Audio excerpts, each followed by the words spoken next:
Greetings, everyone, and praise be Jesus Christ from the side of our church. And I thought this week we come to the Feast of Our Lady of Lourdes, so I thought it would be appropriate to have her here in the background. Her feast day is February 11th, and I was wondering to myself if Saint Bernadette, who we see kneeling before her, if she was cold during that apparition. I had never thought of that before, but I'm cold standing here in February, and it was in February that our Blessed Mother appeared to Bernadette in the Pyrenees Mountains in France.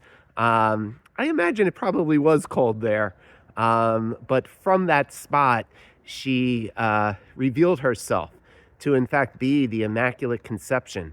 She revealed herself as a mother of mercy, and as we know through history, such great healing strength from Lourdes, France. So we celebrate that feast this coming week.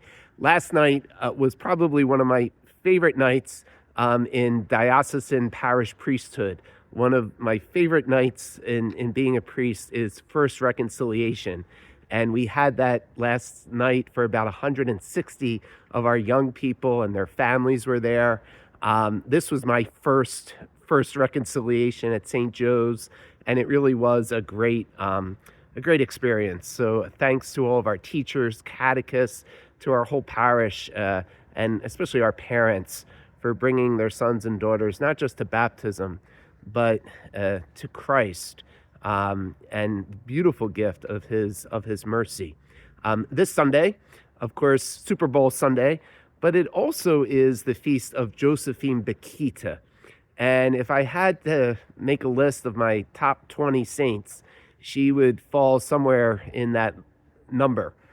Josephine Bakhita had been a slave, grew up in the Sudan, a Muslim country, never heard of Jesus Christ until she was purchased by an Italian family.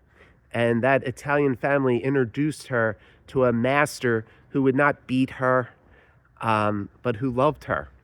And Josephine Bakhita would go on to become foundress of a religious community.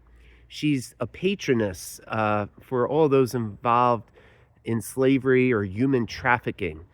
And, that is on the rise big time, even here in our country. I remember around Super Bowl weekend, I have heard that human trafficking really is big during the Super Bowl in very twisted ways. As we enter into this last full week before the start of Lent, as we celebrate Our Lady of Lourdes and St. Josephine, be sure of my prayer. Let's pray for one another, for God's healing and strength in these days. God bless you.